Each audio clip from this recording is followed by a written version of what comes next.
ये डिवाइस तो आप सभी ने देखा होगा। इस डिवाइस की जरूरत हमें कोविड के टाइम पर बहुत लगती थी।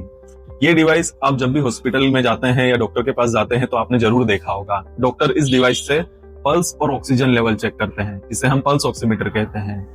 तो आपने कभी सोचा होगा कि पल्स और ऑक्सीजन लेवल इस डिवाइस से कैसे चेक करते हैं? इस डिवाइस में दो लाइट बीम होते हैं, एक इंफ्रारेड और एक रेड लाइट। ये जब भी हम फिंगर में लगाते हैं तो इंफ्रारेड और रेड लाइट दोनों हमारी उंगली से आर पार होके एक सेंसर में जाके मिलती है। हमारे खून में यानी कि हीमोग्लोबिन में कितना ऑक्सीजन है उस पर यह डिवाइस कैलकुलेट करती है। अगर हमारे हीमोग्लोबिन में ऑक्सीजन ज्यादा है तो ये इंफ्रारेड एब्जॉर्ब करती है, और हमारे खून में ऑक्सीजन की मात्रा कम है तो ये रेड लाइट एब्जॉर्ब करती है। उसी एब्जॉर्प्शन से कैलकुलेट करके ये हमें ऑक्सीजन लेवल बताता है। दूसरा है कि ये धड़कन भी बताता है, यानी पल्स।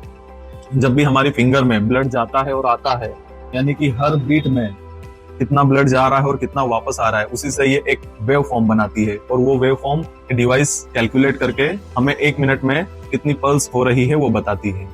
तो ये जानकारी इस डिवाइस के बारे में आपको कैसी लगी जरूर बताइएगा।